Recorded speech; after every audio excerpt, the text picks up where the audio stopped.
steady. They fight against the whole Europe, particularly US. So now to make the trade in their own currency. We all know about the petrodollar. We want to make the business with the dollar, American dollar, petrodollar. But the African countries, they are all now decided to make their trade and business in their own currency, become unstable. Their economy becomes start decline because for oil. Because already they are in the good relationship with the Saudi and all Gulf countries. But why? Because it is not only for oil. They want to maintain their power. They want to. China became the competitor for the global power. They don't want to decline their currency. That is why they targeted, they attacked the Venezuela, they kidnapped them, threatening the Cuba. Why? Cuba still fight against the, to attack the Iraq. Comrades, in the single word we want to simply explain this, bring again new colonization. We the country, India, want to loot all the natural resources in the other countries. That is called colonization. Our Prime Minister, when he became the first time in 2014, from that moment what he said, he claimed himself as a Vishwaguru. He tried to do as like a world leader in the global stage. But what is the reality? He surrendered Indian constitution to the American Donald Trump. That is what we see in this US-Indian agreement trade tariff. He completely surrendered. Our farmers going to affect because of this US-India trade agreement. Our natural resources are all going to looted by this American imperialist. And also another agreement they made with European countries. What it signals, what it means, because they open our market economy to all imperialist countries. We the people are going to face the serious threat because of this agreement in coming days. Why it has all happened? Because Donald Trump threatened openly our Indian Prime Minister. It never happened past any Prime Minister. Jawaharlal Nehru, Indira Gandhi, even Vajpayee. In the global stage, India has the values. But these people, RSS, BJP, completely they surrender to the imperialist forces before this global power. And they are bringing all the acts without any discussion, without any proper consultation with the stakeholders. They are passed in the parliaments. What about the labor laws? After we finish our graduation, we want to step into the real society. When we will step after our graduation, then only we will face the serious meaning of there is no social security, labor security for the workers. That is why they changed the labor laws. They snatched all the rights from the laborers. What we got earlier, that is hundreds of years struggle from the Chicago, from every country, in every soil, the workers, they gave the blood, they sacrificed their life to bring 8 hours work, 8 hours rest, 8 hours sleep. That is the global level labor law. But now they changed it. What happened to the farmers? Through this trade agreement, their life become threat. Their livelihood become threat. What about the agricultural workers? Who are they? They are our mothers. They are. How we bought that Manrega, Mahatma Gandhi National Employment Rural Guarantee Act. Minimum 100 days, the government should ensure the minimum employment for the people. How they brought? Because of the communist parties and all parties at the time of UPA won. We the people, they fought to break that Manrega. New act in the name of P.G. Ramji. What is it that? They want to completely destroy that act, Manrega. That is why they brought this P.G. Ramji Act. That is why our fathers and mothers, those who are agricultural workers, they are now fighting in the streets. But this government doesn't care about anything, about the workers or farmers or agricultural workers.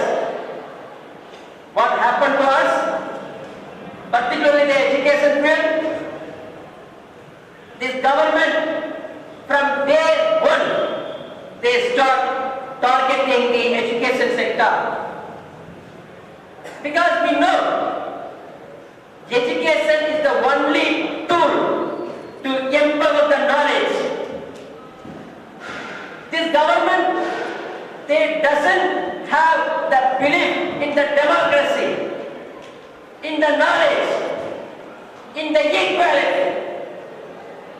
That is why they are not tolerant about the education, exclusion in the education.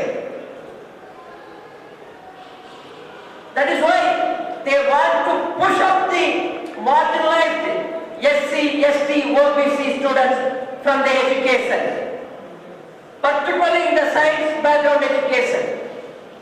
Whether it is a medical or engineering course or any scientist background courses, they want to exclude the marginalized students. Why? Because as a student activist, student organization, we don't have any partiality in the education.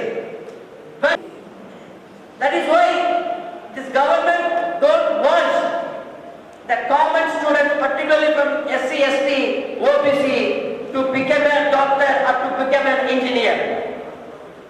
In the name of quality, they brought this NEET exam.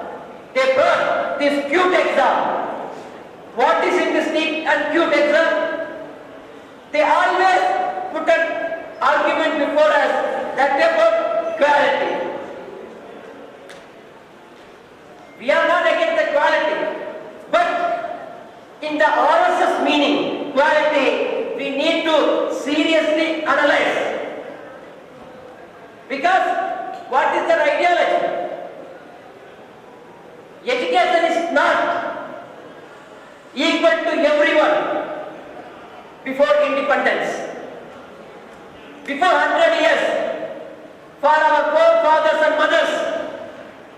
denied because of their birth, not because of their talent. Because of their birth, they denied for education. They denied to enter into these schools. They can't able to step inside the classroom. What is in the myth? Even we call it is a myth. So what about the stories? Egalavan. What happened to Egalavan? His finger has cut down. That is the story we had in our country. That they made it a law in the Manusmriti.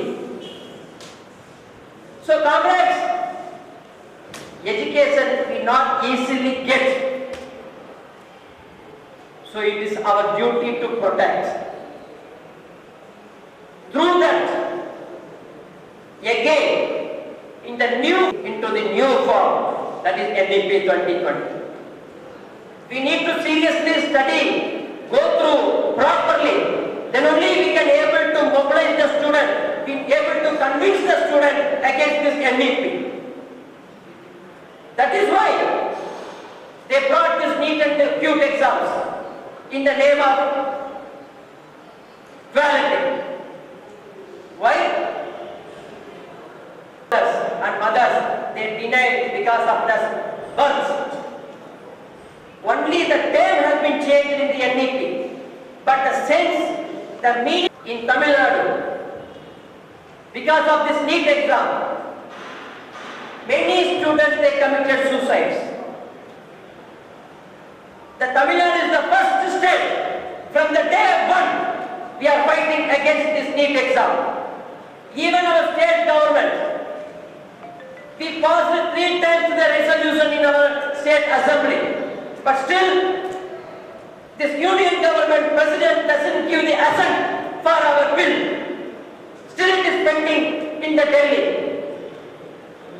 But nowadays in North India, in Rajasthan, in all states, what we have seen in the last 2 years, suicide because of this NEET and CUET exams. Because it is very clear who can able to pass this NEET exam. Anyone in this delegates can please raise your hand. If your father and mother, your parents can able to afford 1 lakh rupee for coaching center for NEET preparation, is it possible for you? Is it possible? It's not only important. Another thing is time. If you want to clear the NEET exam, I am not saying without data. You go through the data in the Google, in all videos, because in Tamil Nadu every year we are fighting. There are so many data we have. You just go through the data. You ask, even if you are down in your street, in your relation, if anyone got cleared the NEET exam, got admission in the MBBS, you please ask them. They didn't clear the NEET within 1 year. At least 1 year they gone for this NEET coaching center. Because time is very important for our marginalized families. Because when we are finishing our 12th class or graduation, our parents, they are waiting to take the family responsibility. They are putting our responsibility in our shoulder. So after graduation, immediately we need to go for the work. Then only we can able to take the responsibility, take the burden. We want to repay the loan. We have many responsibilities. So time is very important for us. Those who have money and time, they only can able to go for the NEET coaching centers. Who have the time and money? Only the wealthy people. Those who have the money, they can able to spend the time and money to the coaching centers. So what we can get from this? Marginalized SC clear this NEET exam. That is a clear thing. Through this data we can get. Now this CUTE exam, it is for now central universities. Some states, they are signed a memorandum and they also do their admission through this CUTE. Hereafter we don't know. Now in Telangana you have the Congress government. After 5 years we don't know what happened. Whether if BJP will come into power, they agreed CUTE for the state universities. Is it possible to write CUTE exam for rural backgrounds in the slum areas, in the town areas? No, it is not possible. Why again and again they are bringing the entrance exam? That is the question. In Tamil Nadu, they cancelled this. Earlier there was an entrance exam for the medical and law course.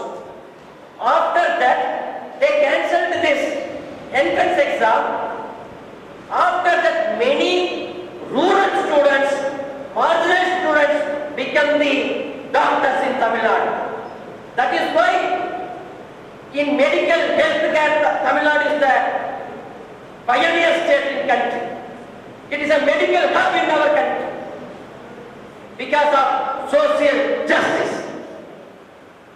But this union government, they are against social justice. They don't believe in the equality. They always believe in the hierarchy, in the caste system. That is why they are bringing again and again this entrance exams to stop us to enter into the higher educations. This is the thing we need to seriously think, comrades. And the winter session, Parliament Bharat Shiksha Abhistan Bill. What is in that bill? That is going to dismantle University Grants Commission and All India Technical Education Council. They want responsibility to give money for the government college and universities. So they want to stop. There is another body, that is Higher Education Funding Agency, HEFA. What is the role of this body? The role is to giving loan for the government college and universities. Tomorrow, your government is a Congress government. In union, that is a BJP. So if they want to threaten your state government, I think you might be reminded that 4 years before, in Tirupati, the National Science Conference was held. Those who are all the scientists, top scientists, they are all attended in the conference. But what they are discussing, even in this VPSA, they are again and again they try to reiterate that thing, that is Indian knowledge. What is meant by the Indian knowledge? What we studied in the myth, they try to teach us it is a science in our subject. Who innovated the aeroplane? Flight? Who innovated? If you ask what we are studying in the physics, it is Wright brothers. But if you ask any RSS or BJP fellow, what he will answer?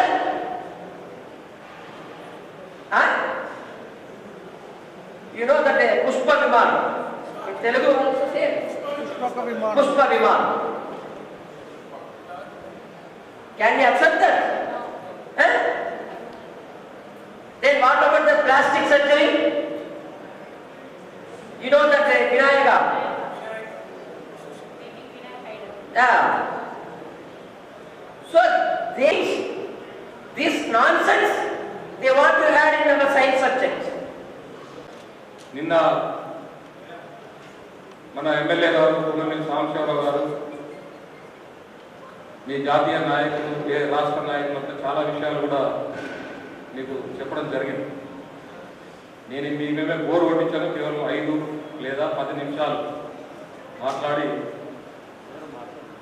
ముగిస్తాను. ఈరోజు ఈ తెలంగాణ రాష్ట్రంలో ఒక ప్రభుత్వం ఉంది. Congress party ప్రభుత్వం ఈ తెలంగాణ రాష్ట్రంలో ఉంది. ఈ ప్రభుత్వం వచ్చిన తర్వాత గత ప్రభుత్వాలు చేసినటువంటి తప్పులు చేయదు. గతంలో విద్యారంగానికి సంబంధించి ఏదైతే నిధుల కేటాయింపు కావచ్చు, ప్రభుత్వ పాఠశాలలు మూతపడేటువంటి విషయంలో కావచ్చు, విద్యాలయాల్లో కానీ యూనివర్సిటీల్లో కానీ ఖాళీగా ఉన్నటువంటి పోస్టులన్నీ భర్తీ చేస్తుంది. విద్యారంగానికి మంచి రోజులు వచ్చినాయని చెప్పి మనం అనుకున్నాం. సాధించుకున్నప్పుడే ఈ తెలంగాణ రాష్ట్రం వస్తే ఈ తెలంగాణలో ఉన్నటువంటి విద్యార్థుల జీవితాలు బాగుపడతాయి. పేద విద్యార్థులకు మంచి విద్య దొరుకుతుంది అని చెప్పి మనం ఆశించి ప్రత్యేక తెలంగాణ లోపల మనం అందరం కూడా ముందు వరుసలో నిలబడి తెలంగాణ రాష్ట్రం కావాలని చెప్పి కొట్లాడినటువంటి దాని లోపల ఏఐఎస్ఎఫ్ ముందు వరుసలో నిలబడి పోరాటాలు చేసి అనేక కేసులు మన నాయకుల మీద అయినాయి. ఇక్కడ ఉన్నటువంటి శివరామకృష్ణ ఆయన మీద కేసు ఉంది. రేపు ఆయన కోర్టులో హాజరు కావాలి. ఇంకా చాలా మంది నాయకుల మీద ఏఐఎస్ఎఫ్ నాయకుల మీద అనేక కేసులు మనం అనుభవించి జైళ్ళకు పోయి తెలంగాణ రాష్ట్రాన్ని సాధించుకున్నాం. తెలంగాణ రాష్ట్రం వచ్చిన తర్వాత ప్రజల బతుకులు బాగుపడలేదు, ఉద్యోగాలు రాలేదు, విద్యార్థులకు మంచి రోజులు రాలేదు. ఆ రోజు ఉమ్మడి ఆంధ్రప్రదేశ్లో ఏ రకమైనటువంటి పరిస్థితులు ఉన్నాయో అదే పరిస్థితి ఈరోజు కూడా కొనసాగుతా ఉంది. ప్రభుత్వ పాఠశాలలు మూతపడతా ఉన్నాయి. ప్రైవేటు పాఠశాలలకు ప్రోత్సాహం జరుగుతూ ఉంది. యూనివర్సిటీల్లో ఉన్నటువంటి పోస్టులు లేదంటే గవర్నమెంట్ కాలేజీల్లో ఉన్నటువంటి పోస్టులు ఏవి కూడా ఈ ప్రభుత్వాలు భర్తీ చేయడం లేదు. కాంగ్రెస్ పార్టీ అధికారంలోకి వచ్చిన తర్వాత కూడా ఒక ప్రత్యేకమైనటువంటి మంత్రి ఈ విద్యారంగానికి లేడు.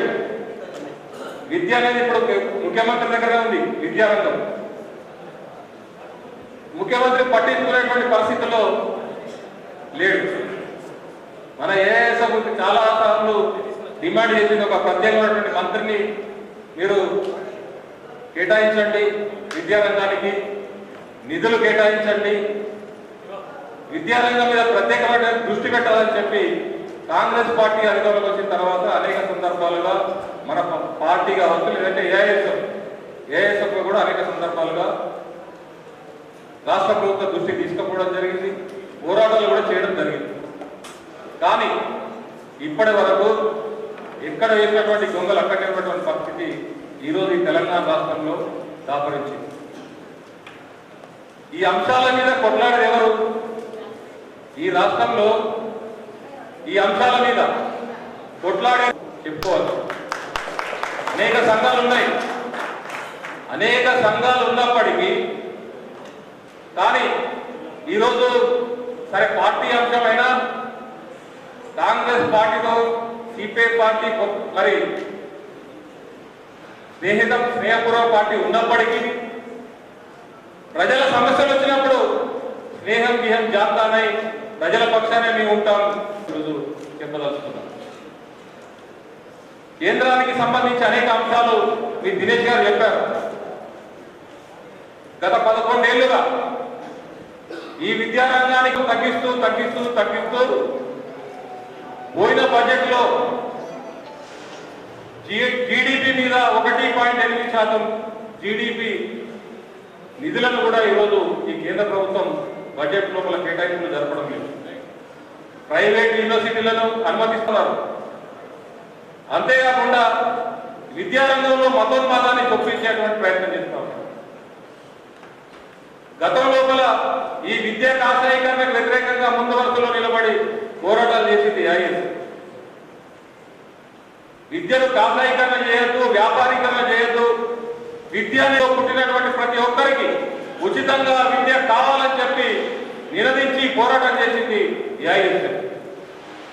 కానీ బీజేపీ ప్రభుత్వం వచ్చిన తర్వాత విద్యను కాషాయీకరణ చేసేటువంటి ప్రయత్నాలు కొనసాగుతూనే ఉన్నాయి. సంస్కృతంలో విద్య చేస్తామని చెప్పి అనేక సార్లు చర్చలు జరిగినాయి.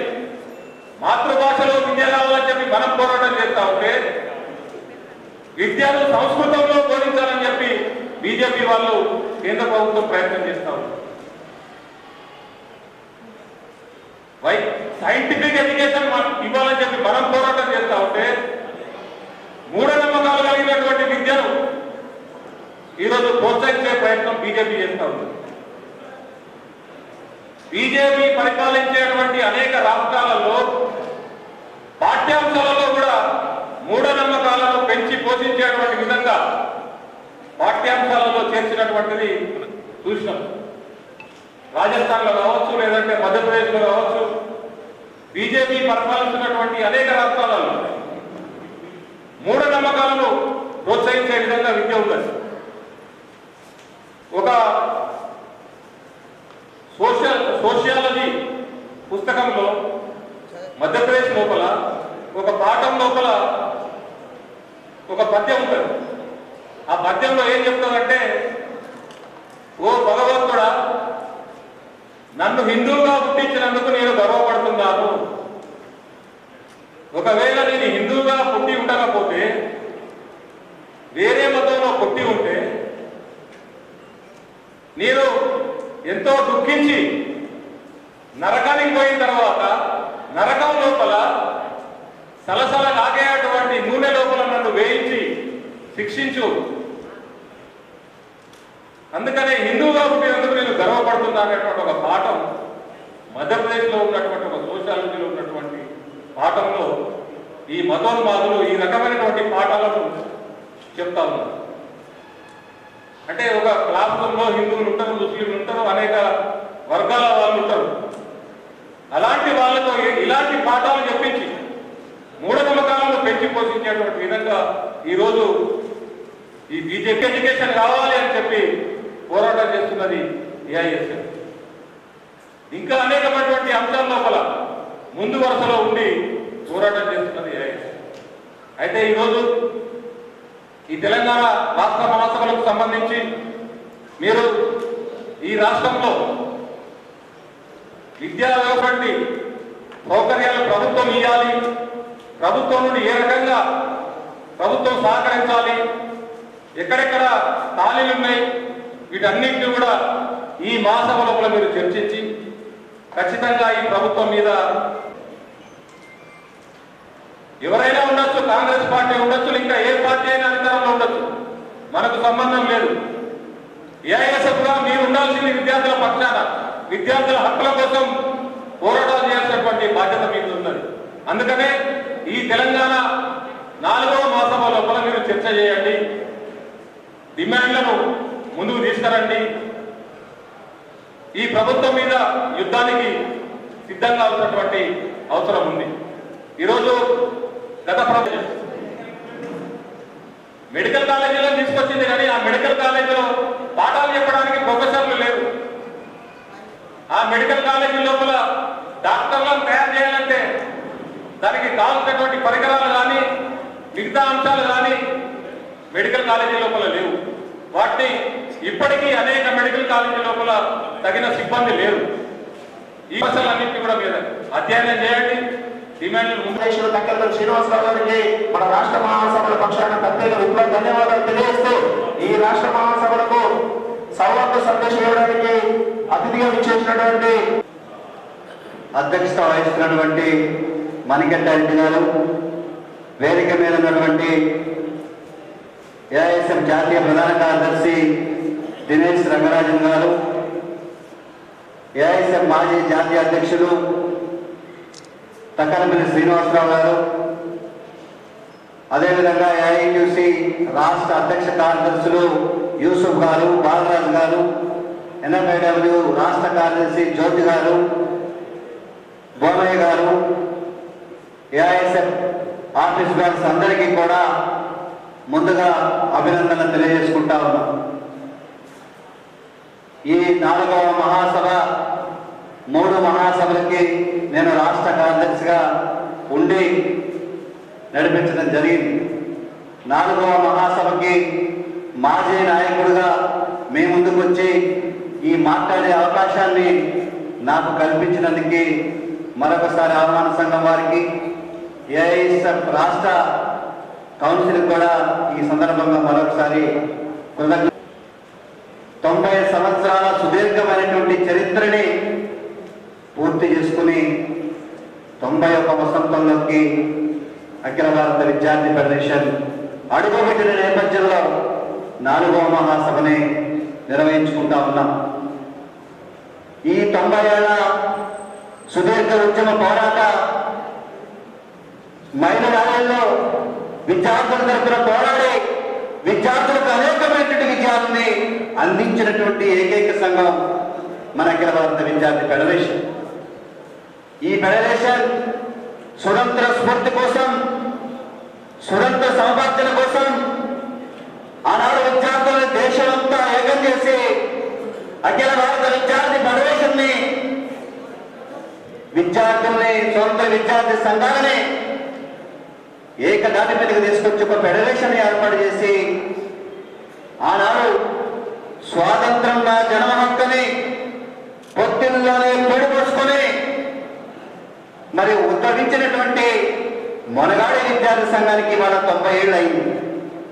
ఈ 90 ఏళ్లలో మనం ఈ 90 ఏళ్ల ఉద్యమ చరిత్రలో ఎంతో మంది విద్యార్థి నాయకులు అమరులయ్యారు, త్యాగాలు చేశారు, జైలుకి వెళ్ళారు.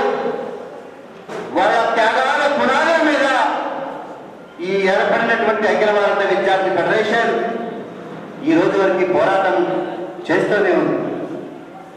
మరి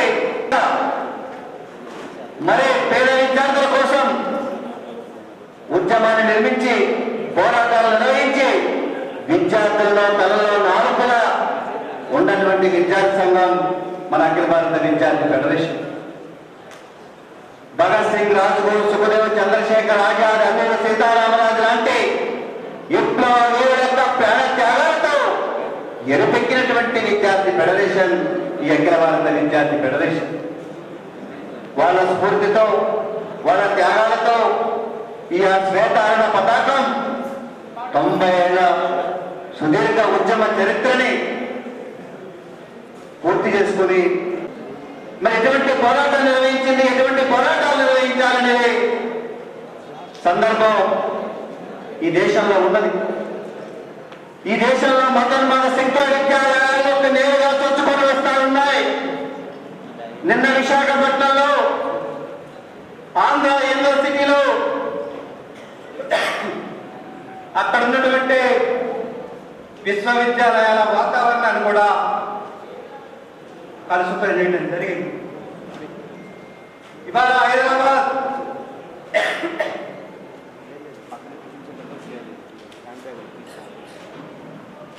సెంట్రల్ యూనివర్సిటీకి పరిమితం కాలేదు. Osmania university, Kakatiya university, Palamuru university, Mahatma Gandhi university, యూనివర్సిటీల యొక్క వాతావరణాన్ని విచ్ఛిన్నం చేయడానికి ఇవాళ ఏబీవీపీ రూపంలో మతోన్మాద శక్తులు ఉన్నాయి. మరి ఈ శక్తులను ఎవరు ఎదుర్కోవాలి, ఎవరు ఎదుర్కొని ఎదురుండి పోరాడాలి? మనలాంటి వామపక్ష ప్రజాతంత్ర శక్తులైనటువంటి మనం పోరాడాలి. ఈ పోరాటానికి మన నాయకత్వం వహించాలి. వామపక్ష విద్యార్థి ఉద్యమానికి పెద్దంత పాత్ర పోషించాలంటే మన బలాన్ని పెంచుకోవాలి. మనం బలహీనపడతా ఉన్నాం. మనం బలహీనపడితే వాళ్ళు బలపడటానికి ప్రయత్నం చేస్తా ఉన్నాం. మన బలహీనతలు మనం అధిగమించాల్సిన అవసరం ఉన్నది. ఈ కమ్యూనిస్ట్ శక్తుల మీద పోరాటం చేయాల్సినటువంటి అవసరం ఉన్నది. విశ్వవిద్యాలయాలను కాపాడుకోవాల్సినటువంటి అవసరం ఉన్నది. ఆ విధంగా మనం పోరాటాలు చేయాల్సినటువంటి అవసరం ఉన్నది. ఇవాళ కేంద్ర రాష్ట్ర ప్రభుత్వాలు కాంగ్రెస్ కానీ బీజేపీ కానీ ఇవాళ విద్యారంగానికి చేసింది ఏమీ లేదు. ముఖ్యంగా బీజేపీ ఎన్డీఏ ప్రభుత్వం వచ్చిన తర్వాత ఇందాక శ్రీనివాసరావు గారు చెప్పినట్టు కనీసం జీడీపీలో కనీసం విద్యారంగానికి నిధుల కేటాయింపులు లేవు. ప్రధానమైన కుట్ర ఏంటంటే 80% ఇవాళ ప్రైవేట్ కార్పొరేట్ వ్యక్తుల చేతుల్లోనే విద్య నలిగిపోతా ఉంది. కేవలం 20% మాత్రమే ప్రభుత్వ రంగంలో విద్య ఉన్నది. అదే యూనివర్సిటీ కానీ, డిగ్రీ కళాశాలలు కానీ, వైద్య కళాశాలలు కానీ, పాలిటెక్నిక్ కళాశాలలు కానీ కేవలం 20% మాత్రమే విద్యారంగం ప్రభుత్వ చేతుల్లో ఉన్నది. 80% ఇవాళ కార్పొరేట్ వ్యక్తుల చేతుల్లోనే ఉన్నది. ఈ 20% ఉన్నటువంటి ప్రభుత్వ విద్యారంగాన్ని కూడా కార్పొరేట్ శక్తులకు చెప్పాలనే ఆలోచనలో భాగంగానే ఇవాళ బడ్జెట్లో కేటాయింపులు లేవు. నూతన విద్యా విధానం పేరుతో ఈ నూతన విద్యా విధానం 2020 పేరుతో ప్రభుత్వ విద్యను ధ్వంసం చేయడానికి ఈ నూతన విద్యా విధానాన్ని తీసుకొచ్చారు. ఎడ్యుకేషన్ సిస్టమ్ విద్యా వ్యవస్థలో సమానమైన మార్పులు తీసుకొస్తా ఉన్నారు. పాఠ్యాంశాల్లో మార్పులు తీసుకొస్తా ఉన్నారు. ఇందాక శ్రీనివాసరావు గారు చెప్పినట్టు ఇవాళ వాళ్ళకు అనుకూలంగా రామాయణ మహాభారత ఇతిహాస గ్రంథాలని ఇవాళ గుజరాత్లో పాఠ్యాంశాలుగా పెట్టడం జరిగింది. అంటే మళ్ళీ మన మెదడులో మూఢనమ్మకాలని, హిందుత్వ పాశ్చిత్య భావజాలాన్ని మన మెదడులోకి ఎక్కిస్తా ఉన్నారు. కానీ మన మెదడులోకి ఎక్కాల్సింది ఏంటి? శాస్త్రీయమైనటువంటి విద్యా విధానం. శాస్త్రీయమైన విద్యా విధానం కోసమే పోరాటం చేస్తా ఉంది. ఇటువంటి మూఢనమ్మకాల కోసమో, మత ఛందస్సుల పాఠ్యాంశాల కోసమో ఇవాళ విద్యార్థులతో లేదు. విద్యార్థులకు కావాల్సింది సైంటిఫిక్ ఎడ్యుకేషన్. ఈ సైంటిఫిక్ ఎడ్యుకేషన్ వాళ్ళు అందుతా ఉందా? ఇటువంటి మూఢనమ్మకాలతో కూడినటువంటి రామాయణ మహాభారత కల్పిత కట్టుకథలు ఇవాళ పాఠ్యాంశాలుగా రాబోతా ఉన్నాయి. అందుకు నూతన జాతీయ విద్యా విధానం ఇవాళ వేదిక కాబోతా ఉంది. ఈ విద్యా విధానాన్ని మరి తెలంగాణ ప్రభుత్వం సమర్థిస్తుందా? పక్కన తమిళనాడు ప్రభుత్వం వ్యతిరేకించింది. మరి మన పక్కన ఆంధ్రప్రదేశ్ ప్రభుత్వం దీనికి సపోర్ట్ చేసింది. మరి ఇక్కడ ఉన్నటువంటి రేవంత్ రెడ్డి గారు నూతన ఎడ్యుకేషన్ పాలసీకి అనుకూలమా వ్యతిరేకమా చెప్పాల్సిన అవసరం ఉన్నది. ఖచ్చితంగా ఈ నూతన విద్యా విధానాన్ని వ్యతిరేకించాల్సిన అవసరం ఉన్నది. వ్యతిరేకించకపోతే ప్రభుత్వ విద్యారంగం మనవడం లేదు. ప్రభుత్వ విద్యారంగంలో ఉన్నటువంటి ఈ 20% విద్యా సంస్థలు కూడా మనం కాపాడుకోలేటువంటి పరిస్థితి ఉన్నది. ఈ రకమైనటువంటి విధానం కేంద్ర ప్రభుత్వం తీసుకొస్తా ఉంది. మరి రాష్ట్రంలో కూడా మరి కాంగ్రెస్ వచ్చి 2 సంవత్సరాలు అయింది. అంతకుముందు 10 సంవత్సరాలు అందరం కలిసి కేసీఆర్ తిట్టాం. దాదాపుగా 7,000 కోట్ల రూపాయలు ఫీజు రియంబర్స్మెంట్ బకాయిలు మరి ఇలా విడుదలైనయా? స్కాలర్షిప్లు వచ్చినాయా? మరి అమ్మాయిలకు స్కూటీలు ఇచ్చారా? ఇవ్వలేదు. ఎక్కడా కూడా విద్యారంగానికి అనుకూలంగా ఎటువంటి నిధులు కేటాయించలేదు. బడ్జెట్లో కూడా, రాష్ట్ర బడ్జెట్లో కూడా సంవత్సరం బడ్జెట్లో నిధులు కోత పెట్టుకుంటూ వస్తూ ఉన్నారు. ఇందాక శ్రీనివాసరావు గారు చెప్పినట్టు ప్రతి జిల్లాకు ఒక మెడికల్ కాలేజ్ ఇచ్చారు. ఈ వృత్తి విద్య కావాల్సిందే నైపుణ్యం. ఈ వృత్తి విద్యకి ఇప్పుడే ఇంజనీరింగ్ కాలేజీలు దాదాపుగా ఒక 250 కాలేజీలు మూసేశారు. ఇప్పుడు మెడికల్ కాలేజీలు తీసుకొచ్చారు. ఈ మెడికల్ కాలేజీల్లో అసిస్టెంట్ ప్రొఫెసర్స్ లేరు, అటానమీ ల్యాబులు లేవు. మరి విద్యార్థులు ఎట్లా పరిశోధన చేయాలి? విద్యార్థులకి ఖమ్మంలో చెప్పిన ప్రొఫెసరే కరీంనగర్ పోయి చెప్పాలి. ఇలా గెస్ట్ లెక్చరర్ల పేరుతో గెస్ట్ ప్రొఫెసర్స్ తీసుకొని విద్యనే చెప్తా ఉన్నారు. అక్కడ మెడికల్ విద్య కూడా కుట్టుబడింది. ఇలా ఇంజనీరింగ్ కాలేజీలో పక్క మూసేశారు. ప్రభుత్వ యూనివర్సిటీలకు నిధులు లేవు. కొత్తగా ప్రైవేట్ యూనివర్సిటీలని కేసీఆర్ గారు తీసుకొచ్చి వాళ్ళ ఎమ్మెల్యేలకు ఎమ్మెల్సీలకు ఇచ్చారు. మళ్ళీ కాంగ్రెస్ ప్రభుత్వం కూడా వాళ్ళ ఎమ్మెల్యేలకి ఎమ్మెల్సీలకు వాళ్ళ మంత్రులు కూడా వాళ్ళు కూడా మళ్ళీ ప్రైవేట్ యూనివర్సిటీలు తెచ్చుకోవడానికి రంగం సిద్ధం చేసుకుంటా ఉన్నారు. ఇవాళ మన ముందు చాలా కర్తవ్యాలు ఉన్నాయి. మన ముందు అనేక సమస్యలు ఉన్నాయి. ఒక పక్క మద్దతు శక్తులు ఎదుర్కోవాలి, మరొక పక్క ప్రభుత్వ విద్యారంగాన్ని కాపాడాలి. మరి 90 ఏళ్ల సుదీర్ఘ పోరాట చరిత్ర ఉన్నటువంటి ఏఐఎస్ఎఫ్కి అది సాధ్యం. ఏఐఎస్ఎఫ్ ఈ విద్యార్థి ఉద్యమానికి నాయకత్వం వహించాలి. నాయకత్వం వహిస్తూ వస్తానే ఉన్నాం. కాబట్టి మీరందరూ కూడా ఆలోచన చేయాలి. ఇవాళ కాంగ్రెస్ ప్రభుత్వం మీద, బీజేపీ ప్రభుత్వం మీద ఉదాసీన వైఖరి అయితే మనకు లేదు. ఇందాక శ్రీనివాసరావు గారు చెప్పినట్టు కాంగ్రెస్ మనకి మిత్రపక్షమే అయి ఉండొచ్చు, మన పార్టీతో మనం పొత్తుల్లో ఉండొచ్చు. కానీ పోరాటాల పట్ల ఆ ఉదాసీన వైఖరి మన పట్ల ఉండదు. నిలదీయాల్సిందే, పోరాటాలు చేయాల్సిందే. మరి పెండింగ్ ఉన్నటువంటి స్కాలర్షిప్లు రియంబర్స్మెంట్ విడుదలకి మరింత పోరాటాలు ఉధృతం చేయాల్సిందే. పోరాటాల రూపకల్పన జరగాలి, పోరాటాలను ఉధృతం చేయాలి. ఒక ఆచరణ అవసరం. ఈ సంఘానికి నిర్మాణాత్మకమైన నిర్ణయాలు తీసుకోవాలి. సమస్యలను గుర్తించడానికి మనం ఆ సమస్యలని పోరాటాల వైపు తీసుకెళ్లి విజయాలు సాధించడానికి మన ఉద్యమ కార్యాచరణ తీసుకోవాలి. ఆ కార్యాచరణ తీసుకోవడానికి ఈ 4వ మహాసభ, ఈ 4వ రాష్ట్ర మహాసభ వేదిక కావాల్సినటువంటి అవసరం ఉన్నది. ఈ మహాసభలో నిర్ణయాలు చేయండి. విద్యార్థులకు అవలంబిస్తున్నటువంటి విద్యారంగ సమస్యలని మీరు గుర్తించండి. ఇక్కడ తీర్మానాలు చేయండి, తీర్మానాలను ఆమోదించుకోండి. తద్వారా పోరాటాలను రూపకల్పన చేయండి. పోరాడితేనే సమస్యల పరిష్కారం అవుతాయి. పోరాడితేనే విద్యార్థులు మన వైపు ఆకర్షితులవుతారు. పోరాటాలు చేయకపోతే, ఉద్యమాలు చేయకపోతే, కేవలం పత్రికా ప్రకటనలకు మాత్రమే మనం పరిమితమైతే మన ఉద్యమం పెరగదు. మన ఉద్యమం పెరగాలంటే పోరాటాలు తప్ప మనకి వేరే మార్గాలు లేవు.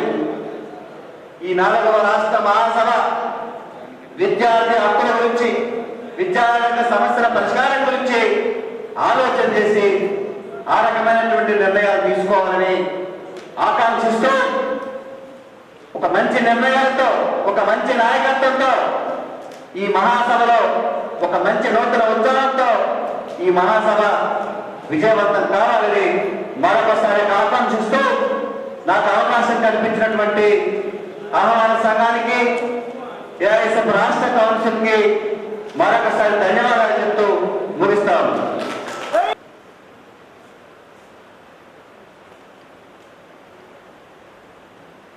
జోహార్ అమరవీరులకు. మన ప్రతినిధుల మహాసభను ప్రారంభించుకున్న కామ్రేడ్స్, ఈ యొక్క ప్రతినిధి మహాసభకి ఈ మహాసభల నిర్వహణకు ఇక్కడ సహకరించిన ప్యాట్రన్స్ ఈ యొక్క మహాసభలకు రావడం జరిగింది. కాబట్టి ముందుగా ఈ మహాసభల సభ్యులందరికీ, అన్ని జిల్లాల కార్యవర్గ సభ్యులందరికీ మరియు స్టేజ్ మీద జిల్లా ఏఐఎస్ఎఫ్ ప్రతినిధులందరికీ నమస్కారం. నేను పుట్టి పెరిగిన నల్లగొండ జిల్లా, కమ్యూనిస్ట్ జిల్లా. నల్లగొండ జిల్లా విప్లవాల జిల్లా అని చెప్పి చిన్నప్పుడు నినాదాలు ఇచ్చేవాడు. పోరాడితే పోయేదేమి లేదని దాంట్లో సంఖ్యలు తప్పని నినాదాలు ఇచ్చేవాడు. చిన్నప్పటి నుంచి ఊహ తెలిసిన కాడి నుంచి కమ్యూనిస్టు భావానికి ఆకర్షితమై మా నల్లగొండ ప్రియాలు కూడా కోదాడ ఏఐఎస్ఎఫ్ ఎస్ఎఫ్ఐ ప్యానల్ ఎప్పుడు కూడా వెరీ స్ట్రాంగ్. వాళ్ళే ప్రతి అప్పుడు కాలేజీలో ఎలక్షన్స్ ఉండేవి కాబట్టి ప్రెసిడెంట్ సెక్రటరీగా వాళ్ళే ఎక్కువ కాలం. ఆ తర్వాత యూనివర్సిటీకి వెళ్ళిన తర్వాత గుంటూరు నాగార్జున యూనివర్సిటీలో పీజీ చేసినప్పుడు కూడా అక్కడ కూడా ఈ ఏఐఎస్ఎఫ్ ఎస్ఎఫ్ఐ ప్యానల్ నుంచి రాధాకృష్ణ వాళ్ళతో నాకు మంచి పరిచయం. అంటే ఎప్పుడు అంత డీప్గా ఇన్వాల్వ్ అవ్వలేదు, కానీ మేము కాస్త న్యూట్రల్గా ఉంటూ కొంచెం ఇటు ఆకర్షితులయ్యాం. మరి ఇవాళ నూతన విద్యా విధానం మీద ఇక్కడ ఒక చర్చ పెట్టడం, నేను ఒక వర్క్షాప్ నిర్వహించడం అభినందించదగ్గ విషయం. మరి పోరాటం అనేది ప్రతి స్టేజ్లోనే అవసరం పడుతుంది. ఇక్కడితో అయిపోయింది, ఇక పోరాడక్కర్లేదు అనే విషయం లేదు. ఇక మనం జీవితాంతో పోరాడాల్సిందే. పోరాటం కాదు ఏది కావట్లేదు. ఇవాళ విద్యా విధానం తీసుకుంటే ఏదైనా ఒక దేశాన్ని నాశనం చేయాలంటే అనుభవంలో ఎక్కర్లేదు. ఆ దేశం ఉన్న విద్యా వ్యవస్థ కుప్పకూలిస్తే అది ఆటం బాంబు కన్నా న్యూక్లియర్ బాంబు కన్నా కూడా చాలా ఎఫెక్టివ్. మరి ఇవాళ ప్రభుత్వాలు ఏం ఆలోచిస్తున్నాయో, వాళ్ళ పాలసీలు ఏమిటో ఏమీ అర్థం కావటం లేదు. ఇవాళ విద్య, నేను ఒక ప్రైవేట్ విద్యా సంస్థ నడుపుకున్నా, నేను ఎప్పుడు కూడా దాని వ్యాపార సంస్థ దృష్టితో చూడలేదు. నేను దగ్గర 40 years నుంచి ఫీల్డ్లో ఉన్నా. ఎప్పుడు కూడా ఇన్స్టిట్యూట్ నడుపుతున్నా కానీ ఏమొస్తుంది, ఏ లెక్క ఎంత పోతుంది అని చెప్పి లెక్క లేకుండానే తీసుకొచ్చాం ఈ స్థాయి. నేను ఒక 1000 రూపాయలకి 88లో ఒక విద్యా సంస్థలో కామర్స్ లెక్చరర్గా జాయిన్ అయ్యాను. ఆ 1000 రూపాయలు జరిపి ఒక గవర్నమెంట్ డిగ్రీ కాలేజీలో 400 జీతానికి పార్ట్ టైం లెక్చరర్గా జాయిన్ అయ్యాను. నా ట్యూటోరియల్ కాలేజీలో ఆ వేళ 40 మంది పిల్లలతో స్టార్ట్ చేసే 88. మరి నేను 1000 రూపాయలకి జాయిన్ అయిన సంస్థ ఆయన నడపలేక వరంగల్ నుంచి వచ్చిన ఒక వ్యక్తి నేను జాయిన్ అయిన 3 నెలలకే ఆ విద్యాసంస్థ విడిచిపెట్టి వెళ్ళిపోయాడు. నడపలేక, ఆ 30 strength తోటి నడపలేదు.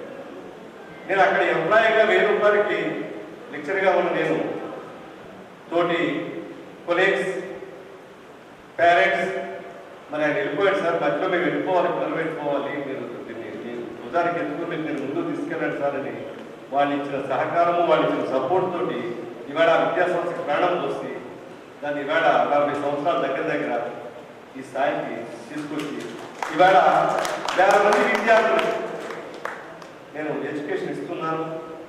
ఇప్పటికీ నా వయసు 67 సంవత్సరాలు. నా షెడ్యూల్ మార్నింగ్ 5 నుంచి రాత్రి 11 గంటల వరకు పిల్లలతోటే ఉంటాను నేను. ఇప్పుడు వస్తూ మన మిత్రులు 11 గంటలకు రమ్మన్నారు నన్ను. నాకు తెలియకుండా మా డిగ్రీ కాలేజీ ప్రిన్సిపల్ 10 గంటల ప్రోగ్రాం పెట్టుకున్నాడు.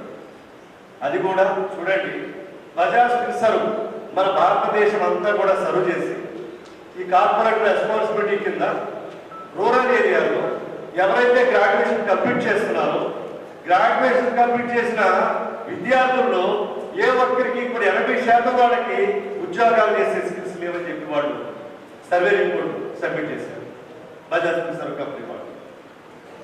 ఆ తర్వాతే మన నేషనల్ స్కిల్ డెవలప్మెంట్ కార్పొరేషన్ కానివ్వండి, ఇవాళ మన రేవంత్ రెడ్డి గారు స్కిల్ యూనివర్సిటీ అని చెప్పి ఏర్పాటు చేస్తున్నారు. ఇవాళ విద్యార్థులకి స్కిల్ నేర్పాల్సిన అవసరం చాలా ఉంది.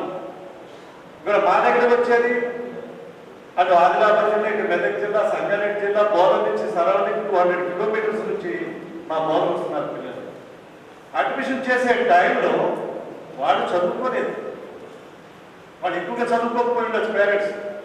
ఇక్కడ మా హాస్టల్లో వెళ్తూ సార్ ఇక మీరే చూసుకో, మాకేమీ తెలియదు, మేము ఏదో అప్పుడప్పుడు వచ్చి మీరు అన్న ఫీజు కట్టేస్తాం. ఆ ఒక్క మాట ఉదయం 5 గంటల నుంచి రాత్రి 10 గంటల 11 గంటల వరకు నన్ను పనిచేసేలా చూసుకో. ఆ ఒక్క బాధ్యత. ఇవాళ రియంబర్స్మెంట్ రాకముందు వేరు, రియంబర్స్మెంట్ వచ్చిన తర్వాత వేరు. రియంబర్స్మెంట్ తోటి ఇవాళ వేల మంది విద్యార్థులు బెనిఫిట్ పొందారు. ఒకప్పుడు నా దగ్గరే ఇంటర్మీడియట్ చదువుతూ అటు ఇంజనీరింగ్కి వెళ్ళాలన్నా ఇతర ప్రొఫెషనల్ కోర్సులకు వెళ్ళాలన్నా పిల్లలు పేరెంట్స్ భయపడిపోయేవాడు. ఆ ఇంటర్తో టాప్ చేసి ఏదో డిగ్రీ చదవడం, లేకపోతే ఏదో ఇతర డైరెక్టర్నో టీచర్ ట్రైనింగ్నో లేకపోతే ఇంకో తరపు వెళ్ళారు. ఎప్పుడైతే ఫీజు రియంబర్స్మెంట్ వచ్చిందో పిల్లలు ఎకనామికల్గా పూర్న్నప్పటికీ నేను వాళ్ళని గైడ్ చేస్తూ మన తెలంగాణ స్టేట్లో ఎక్కడెక్కడ ఏ కాలేజీలు మంచుకున్నాయని చెప్పి నేను పర్సనల్గా వెళ్ళి ఆ కాలేజీ ఇన్ఫ్రాస్ట్రక్చర్ అంతా చూసి నా పిల్లలకి గైడ్ చేయడం మొదలుపెట్టాను. ఆ విధంగా ఎంతో మంది విద్యార్థులు ఈ ఫీ రియంబర్స్మెంట్ ఉపయోగించుకుని నేను వాళ్ళు ఎంకరేజ్ చేశాను. అరే గవర్నమెంట్ ఫీజు ఇస్తుంది, నువ్వు చదువుకో మంచిగా. ఓకే, నువ్వు హాస్టల్లో ఉండాల్సి వస్తే నువ్వేదో పార్ట్ టైం జాబ్ చేసుకో, సిటీలో పార్ట్ టైం జాబ్ దొరకకపోదు, నువ్వు ఏ రకం చేసుకో, ఆ విద్య మనం అక్కడ నువ్వు సంపాదించు అంటే ఇవాళ వేల మంది విద్యార్థులు, 100 మంది విద్యార్థులు ఇవాళ నిర్మల్ జడ్జి ఆ విధంగా చదువుకున్న నా స్టూడెంటే. హైదరాబాద్ ఏది మన మున్సిపల్ కార్పొరేషన్లో planning inspector, building planning inspector నా స్టూడెంటే. వాడు ఏమీ లేని వాడు వీళ్ళంతా కూడా. నా ఫీజు కూడా కట్టలేక, నేను అడగలేక చదువు చెప్పిన వాడు, చదువు పొందిన వాడు వాళ్ళంతా కూడా. మరి ఇవాళ అటువంటి ఫీజు రియంబర్స్మెంట్ వల్ల నా ఒక్క కాలేజీ కాదు, మన ఒక్క జిల్లానే కాదు, రాష్ట్రం అంతటా ఎంతోమంది విద్యార్థులు చదువుకుంటున్నారు. మరి దానికి వచ్చే గవర్నమెంట్స్ మరి అది ఒక సోషల్ వెల్ఫేర్ స్కీమ్ అనుకోవటం లేదు, మరి ఏమనుకోవటం లేదు, ఒక్క పైసా ఇవ్వట్లేదు. టీఆర్ఎస్ గవర్నమెంట్ వచ్చి 10 సంవత్సరాలు మమ్మల్ని పేడ మీద పాడేస్తుంది, పేడ మీద పాడేస్తుంది. కాంగ్రెస్ గవర్నమెంట్ వచ్చి పొయ్యిలో పడేస్తుంది. ఇవాళ విద్యా సంస్థల యొక్క పరిస్థితి ఈ విధంగా ఉంది. మరి కోర్టులు అక్కడ పెండింగ్ ఉన్నాయి, చాలా విద్యా సంస్థలు మూతపడుతున్నాయి. ఫీ రియంబర్స్మెంట్ మీద ఆధారపడ్డ విద్యా సంస్థలు మరి అంత అన్ఎంప్లాయ్స్. ఈవేళ ప్రైవేట్ ఎడ్యుకేషన్, కార్పొరేట్ అది వ్యాపార సంస్థలు. మన రూరల్ ఏరియాలో ఏది కూడా అన్ని కూడా ఏమి కూడా స్కూల్స్ కావచ్చు, జూనియర్ కాలేజ్ కావచ్చు, డిగ్రీ, ఇవన్నీ కూడా బడ్జెట్ జస్ట్ పిల్లల నుంచి పూజలు వసూలు చేసిన తగ్గట్టుగా వాళ్ళకి ఎడ్యుకేషన్. అంటే వాళ్ళు 80% ప్రైవేట్ వ్యవస్థలో ఉంటే 20% గవర్నమెంట్ వ్యవస్థలో అని చెప్పి పెద్దలు చెప్పారు. మరి విద్యార్థి సంఘాలుగా పోరాడేవారిగా మనం అందరం కూడా ఇవాళ మన విద్యార్థి హక్కుల కోసం, ఈ శాస్త్రీయ విద్యా విధానం కోసం, ఈ విద్యార్థి పిల్లలు తన కాళ్ళ మీద నిలబడేలాగా విద్య ఉండాలనే దాని మీద నేను కూడా సపోర్ట్ చేస్తాను. నేను కూడా మీ అందరికీ ఈ సందర్భంగా అభినందనలు, శుభాభినందనలు తెలియజేస్తూ ఇంత మంచి ప్రోగ్రాం ఏర్పాటు చేసిన ఏఎస్ఎఫ్ మా నిజామాబాద్ జిల్లా ప్రతినిధులందరికీ పేరు పేరున అభినందనలు. నాకు ఈ అవకాశం కల్పించినందుకు కృతజ్ఞతలు. Thank you. నేను పెద్దల పేరు నేను మధ్యలో జాయిన్ అయ్యాను, నాకు పెద్ద ఐడియా లేదు, సారీ. Thank you. ఈ మహాసభకు ముఖ్య అతిథులుగా జాతీయ ప్రధాన కార్యదర్శి దినేష్ గారు, అట్లాగే ఆంధ్రప్రదేశ్ రాష్ట్ర కార్యదర్శి నాసర్ గారు, అట్లాగే వేదిక మీద ఉన్న నాతోటి సోదర ప్రజా సంఘాల నాయకులకు, ఈ మహాసభకు ప్రతినిధులుగా వచ్చిన విద్యార్థి నాయకులందరికీ తెలంగాణ రైతు సంఘం తరఫున రాబోయే రోజుల్లో ప్రజా ఉద్యమాలకు అండగా, అట్లాగే ఈ రాష్ట్రంలో విద్యా విధానంలో తీసుకొస్తున్న మార్పులను ఎండగడుతూ ఒక మనగాడి సంఘంగా మీ మహాసభను ఒక మంచి ఆలోచనతోని ఒక కార్యక్రమం తీసుకోవడం కోసం ఉపయోగపడతాయని ఆకాంక్షిస్తూ, మిత్రులారా, విద్యార్థుల పాత్ర లేనిది ఏ పోరాటం లేదు. అందుకోసం ఒక చిన్న చరణం. విద్యార్థుల రక్తమో చిందని పారేలే త్యాగము రాయని చరితే లేదో పోటెత్తిన నెత్తుటేరు చెరటాలై ఎగిసే మన విద్యార్థుల త్యాగము చవి చూడని లేదో విద్యార్థులు మీరే నవ సమాజ స్థాపనకై నడిచే యోధులు మీరే. ఈ పదాలు చరిత్రలో విద్యార్థుల పోరాటము లేని ఏ చరిత్ర లేదనేది ఆ రోజు నుండి ఈ రోజు వరకు విద్యార్థుల ఉద్యమము అన్ని పోరాటాలకు ఊతమిస్తున్న నేపథ్యం. అందుకోసమే నిజామాబాద్ జిల్లాలో 4వ మహాసభలను నిర్వహించడానికి మీ రాష్ట్ర నాయకత్వము తెలియజేయడంతో నేను నిజామాబాద్ జిల్లా నివాసిని కనుక ఈ జిల్లాలో ఈ గతంలో కూడా రాష్ట్ర స్థాయి శిక్షణ తరగతులు నిర్వహించడం జరిగింది కనుక అదే నేపథ్యంలో నిజామాబాద్ జిల్లాలో మహాసభలు నిర్వహించాలి. ఇక్కడి నుండి ఇప్పుడున్న పరిస్థితులలో విద్యా వ్యవస్థలో అనేక రకాల మార్పులు, విద్యార్థి సంఘాల నిర్వీర్యము అనేది జరుగుతుంది.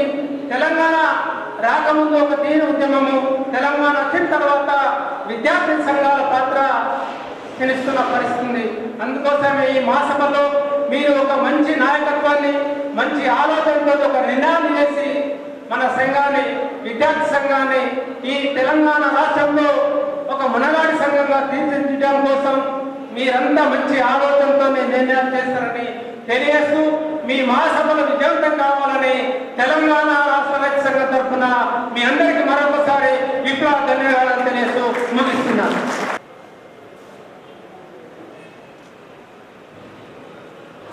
రాష్ట్రకి ఏఐటీసీ రాష్ట్ర కమిటీ పక్షాన మీ అందరికీ విప్లవ శుభాకాంక్షలు, ధన్యవాదాలు తెలియజేస్తాం. కామెంట్స్ ఇవాళ ఉమ్మన్ గారు పాట పాడుతూ భవిష్యత్తులో దేశానికి నాయకత్వం వహించేటటువంటి విద్యార్థులు నాయకత్వం వహించాలని చెప్పి ఒక మాట ఆయన పాటలు కూడా ఆలోచిస్తుంది. ముఖ్యంగా ఏంటంటే ఇప్పుడు మనము ఎలాంటి విద్య కావాలనుకుంటున్నాం? సైంటిఫిక్ స్టడీస్ కావాలని చెప్పి అనుకుంటున్నాం. ఇప్పుడు మనల్ని పాలిస్తున్నటువంటి గవర్నమెంట్ ఎటు తీసుకెళ్తుంది? మనల్ని వెనక్కి తీసుకెళ్తుంది. ఇవాళ అది పొద్దున్న మనం టిఫిన్ చేయడానికి నమ్మంటే వెళ్ళినప్పుడు వస్తా ఉంటే శివాజీ గారు పోస్టర్ కూడా ఏర్పడింది. సనాతన ధర్మాన్ని కాపాడినటువంటి శివాజీ జిందాబాద్ అని చెప్పి ఆ పొద్దున్న దాకా. అంటే ఈ సనాతన ధర్మం అంటే ఏంటిది? ఇవాళ రెండు రకాలుగా సమాజం విభజించబడింది. ఒకటి దోచుకునే వాళ్ళు, ఎందుకంటే నేను ట్రేడ్ యూనియన్ నాయకుడు కాబట్టి అదే లాంగ్వేజ్ వస్తుంది. ఒకళ్ళు దోపిడీ గురయ్యేవాడు. దోచుకునే వాళ్ళ సంఖ్య ఎంత, దోపిడీ గురయ్యే వాళ్ళ సంఖ్య ఎంత? ఈ దోపిడీ ఎందుకు జరుగుతా ఉంది? ఈ సమాజంలో భగవంతుడు ఇస్తున్నాడా సంపదని, మానవుడు సృష్టిస్తున్నాడా సంపదని?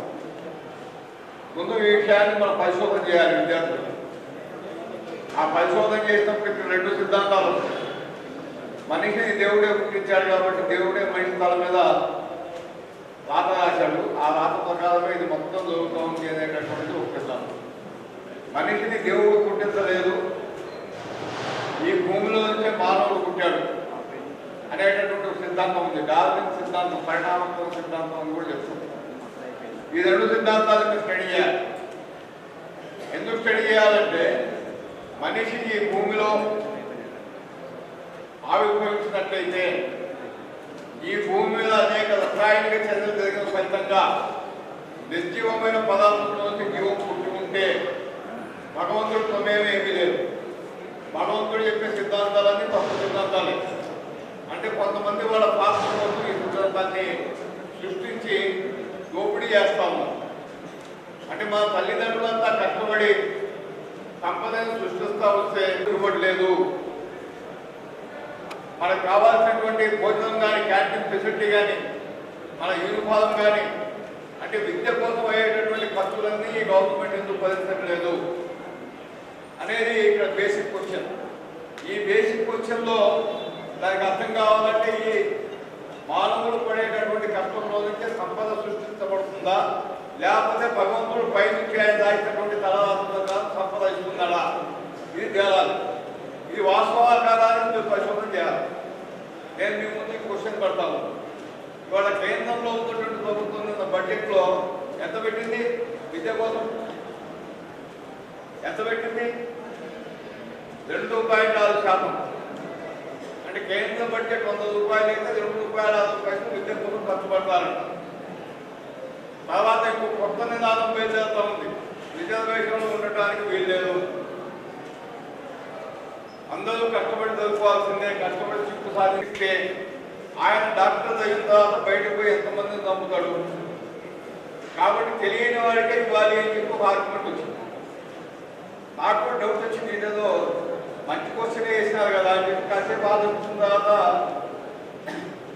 ఖమ్మం మమతా మెడికల్ కాలేజ్లో 1 కోటి రూపాయలు ఉంది. ఇక్కడి నుంచి ఎలాంటి ర్యాంకు రానటువంటి అతను ఎంబీబీఎస్లో చేయాలి.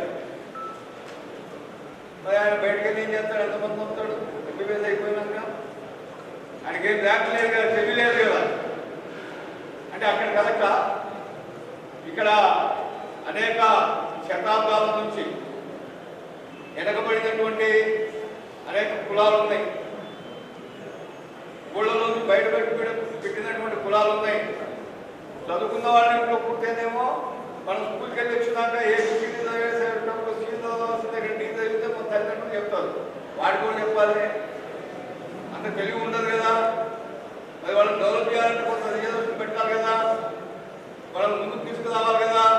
ఇవన్నీ కాకుండా ఎవరికి ఇవ్వడానికి లేదని చెప్పేటటువంటి ఒక కొత్త పాయింట్ వచ్చి రిజర్వేషన్ వద్దు అని చెప్పి ఇవాళ ఆలోచన చోటు చెప్తా ఉన్నారు. అంటే ఇక్కడ మన హిందూ మతం అంటాం, కానీ ఉత్తరాది రాష్ట్రాల్లో పోతే ఏమంటారు? బ్రాహ్మణ మతం అంటారు, బ్రాహ్మణ ఆధిక్య మతం అంటారు. ఈ బ్రాహ్మణ ఆధిక్య మతం యొక్క సంగతి ఏంటి? ఈ మనిషి సంగతి ఏంటి?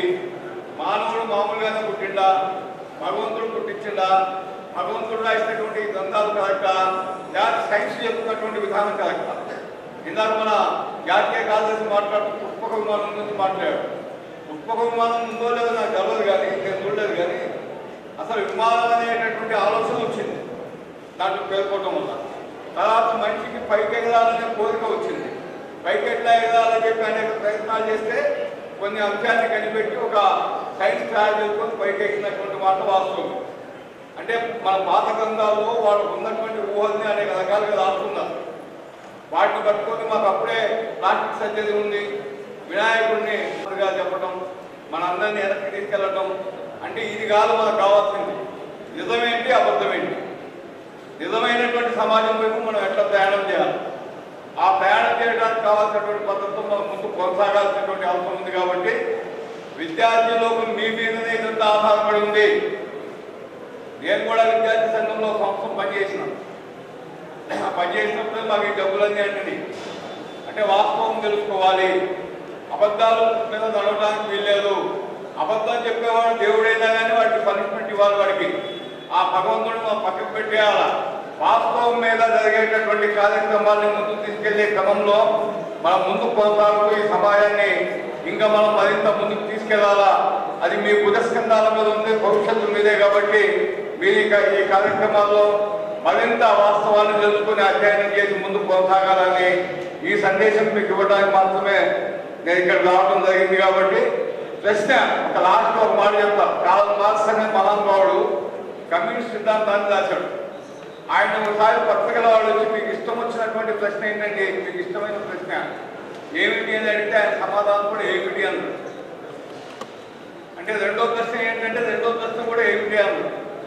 మూడో ప్రశ్న ఏంటంటే మూడో ప్రశ్న కూడా ఏమిటి అయిపోయింది.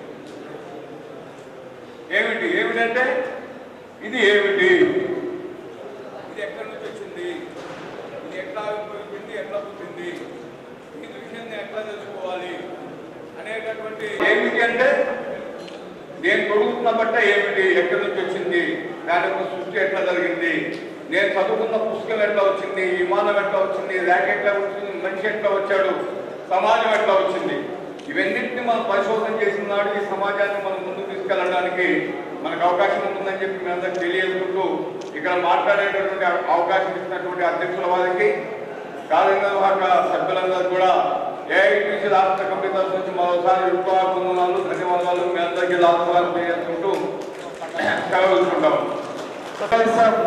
తెలంగాణ 4వ రాష్ట్ర మహాసభలకి అధ్యక్షత వహించినటువంటి మణికంఠ రెడ్డి గారికి, అదేవిధంగా ఈ మహాసభలకు ముఖ్య అతిథిగా విచ్చేసినటువంటి ఏఐఎస్ఎఫ్ జాతీయ ప్రధాన కార్యదర్శి కామ్రేడ్ దినేష్ గారికి, ఏఐఎస్ఎఫ్ మాజీ రాష్ట్ర కార్యదర్శి శివరామకృష్ణ గారికి, ఏఐఎస్ఎఫ్ మాజీ జాతీయ అధ్యక్షులు ప్రస్తుత కమ్యూనిస్ట్ పార్టీ రాష్ట్ర సహాయ కార్యదర్శి తక్కలపల్లి శ్రీనివాస్ గారికి, వేదిక మీద ఉన్న ఎన్ఎఫ్ఐడబ్ల్యూ అదేవిధంగా ఆఫీస్ బ్యానర్స్ కి, ఈ మహాసభలో పాల్గొన్న డెలిగేట్ సెక్షన్ అందరికీ, ఏఐఎస్ఎఫ్ ప్రధానంగా నా ముందు అనేక మంది వక్తలు, ఈ మాజీ రాష్ట్ర కార్యదర్శి, మాజీ జాతీయ అధ్యక్షులు అనేక కేంద్ర రాష్ట్ర విద్యా వ్యతిరేక విధానాన్ని మీ ముందు చెప్పడం జరిగింది. కారణంగా ఈరోజు దేశవ్యాప్తంగా ఏఐఎస్ఎఫ్ జాతీయ సమితి తెలుగు రాష్ట్రాలు భారతదేశ వ్యాప్తంగా పెద్ద ఎత్తున విద్యార్థి ఉద్యమాలు నిర్వహిస్తామని చెప్పని ప్రతి సమావేశంలో చెప్తా ఉంటారు.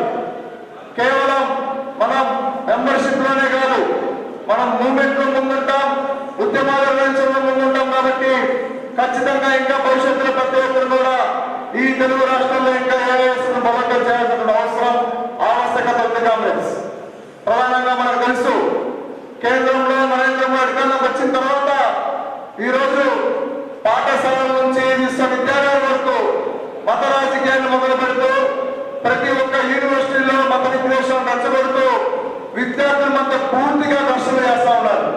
చూసాం నిన్ననే ఆంధ్రప్రదేశ్ లో విశాఖపట్నం జిల్లాలోని ఆంధ్ర యూనివర్సిటీలో ఆర్ఎస్ఎస్ వారు గత 3 రోజులుగా బయట నుంచి వచ్చి అనేక మత విద్వేషాలు రెచ్చగొట్టేటువంటి కార్యకలాపాలు చేపడతారని చెప్పని ఏఐఎస్ఎఫ్, ఎస్ఎఫ్ఐ, ఇతర వామపక్ష విద్యార్థి సంఘాలు ఆందోళన కార్యక్రమాలు చేపడితే ఆ ఆర్ఎస్ఎస్ వ్యక్తులు ఏఐఎస్ఎఫ్ నాయకులపైన, ఎస్ఎఫ్ఐ నాయకులపైన, వివిధ విద్యాసంఘ నాయకులపైన దాడికి రావడం జరిగింది.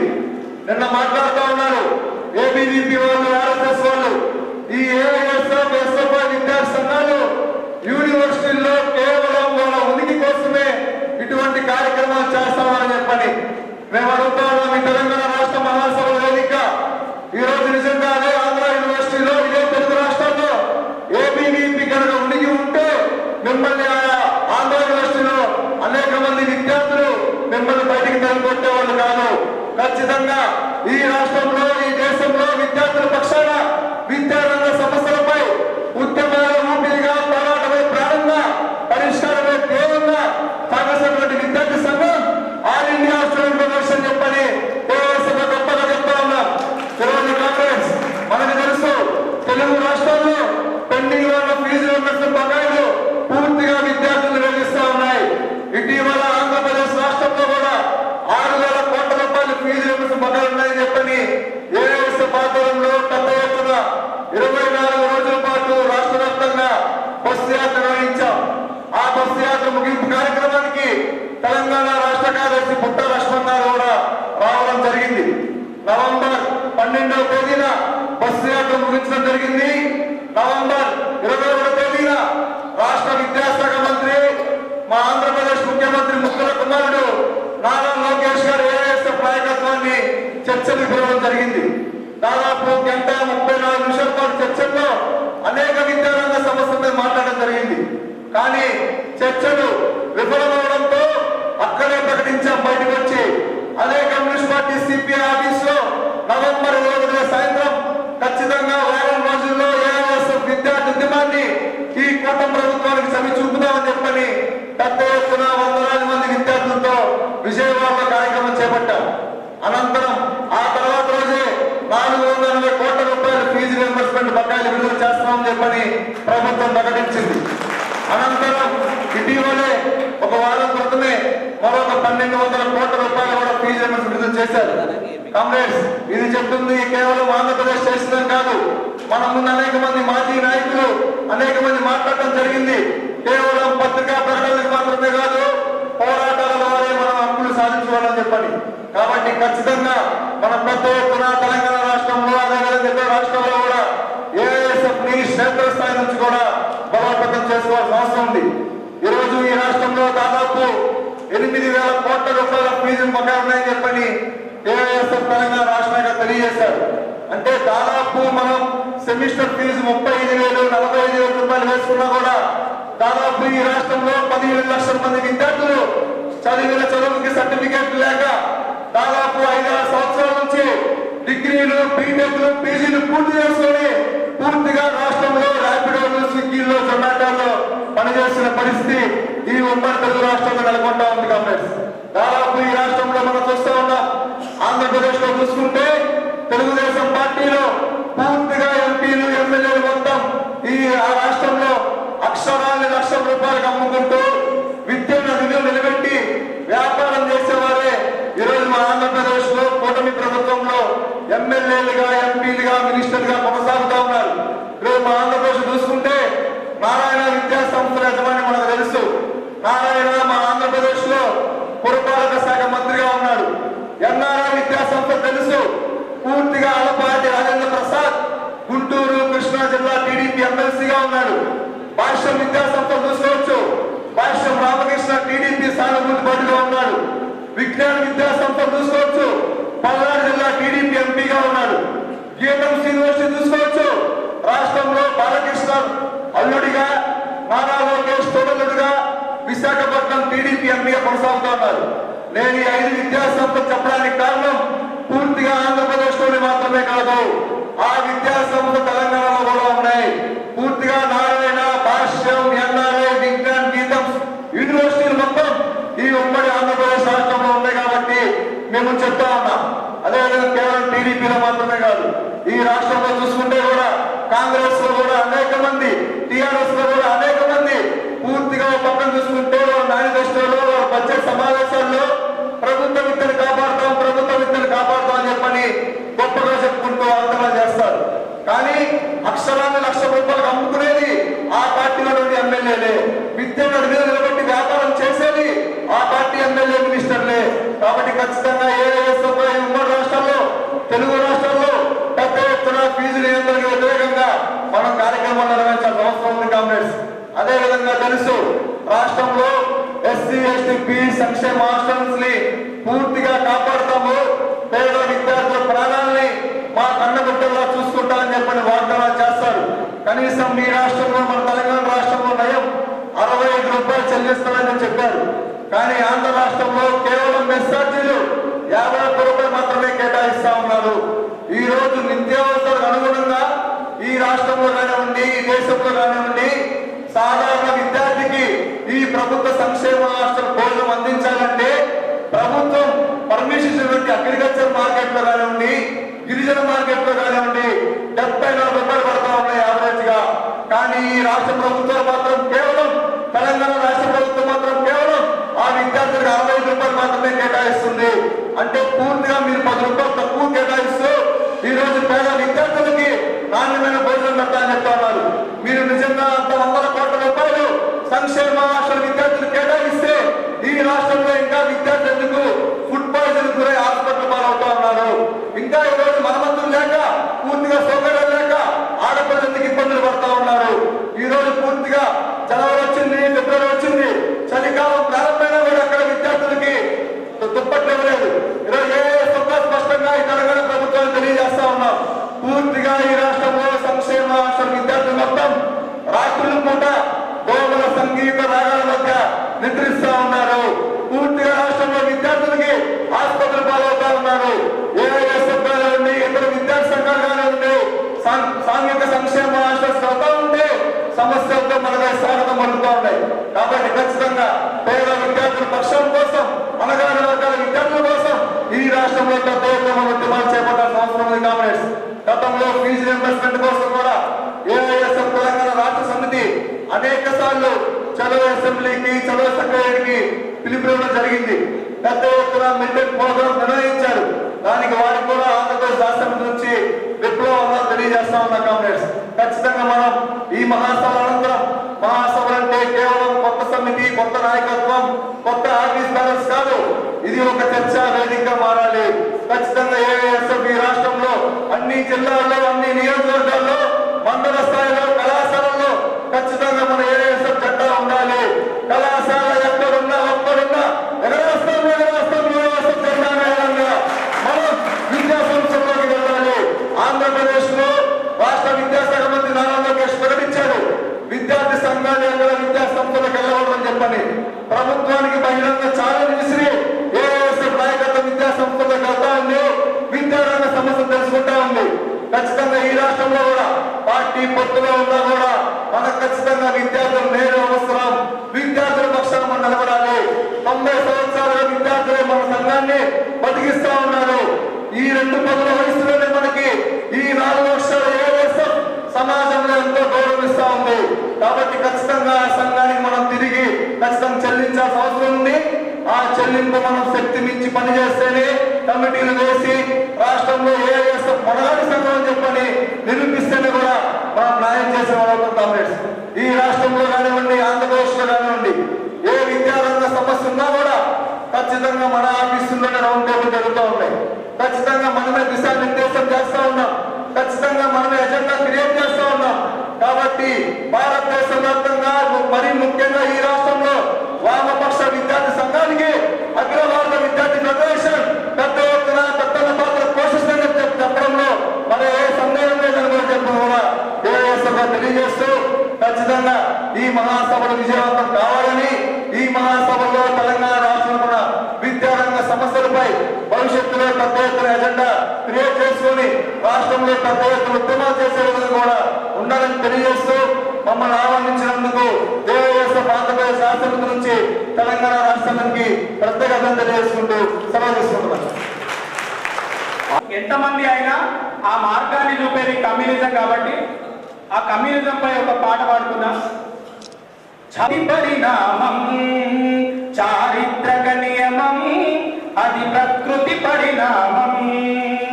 వేళ భావవాదపు తత్వ చర్చలు పశ్చిమ